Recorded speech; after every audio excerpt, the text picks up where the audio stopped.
আজকে জামাইকে বললাম, আচ্ছা বলো তো জান, অনেক মেয়েরা কেন রান্না করে তার স্বামীর আগে খাবার খায় না? তখন জামাই বলল, কেন? তারা স্বামীকে জান্নাত মনে করে তাই। আমি বললাম, আরে না, তারা বিজ্ঞান মানে। জামাই বলল, এটা তো বুঝলাম না। আরে বিজ্ঞানীরা কোনো কিছু তৈরি করার পরে সবার আগে বান্দরের উপরে পরীক্ষা করে। যখন আমার স্বামীর সাথে ঝগড়া হয় তখন আমি চিন্তা করি, দূর, এই বেড়া লগার কোনোদিন কথাই কইতাম না। তারপরে আবার মনে হয়, আমি যদি এই বেটার লোকে কথা না কই, তাহলে আমি ঝগড়া করবো কার লোকে। তারপর আবার নিজেই খুসায় খুসায় কথা কওয়া শুরু করে।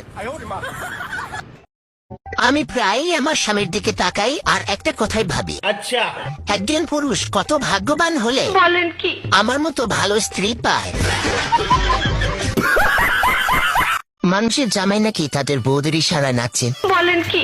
আর এদিকে আমার জামাইকে যদি আমি ডিজেখানা ছেড়ে দেই, ও মা, তাও দেখি সে নাচে না।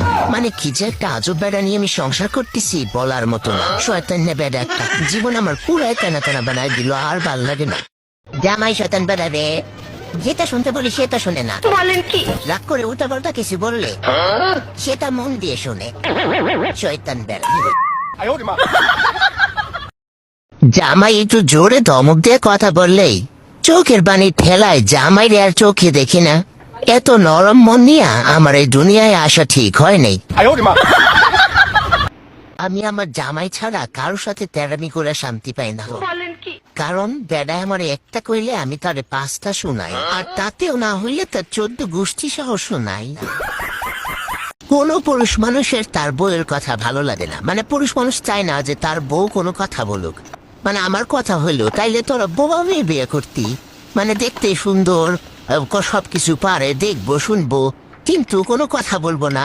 না, তাদের তো তা হবে না, তাদের চাই কথা বলা বোবা মেয়ে।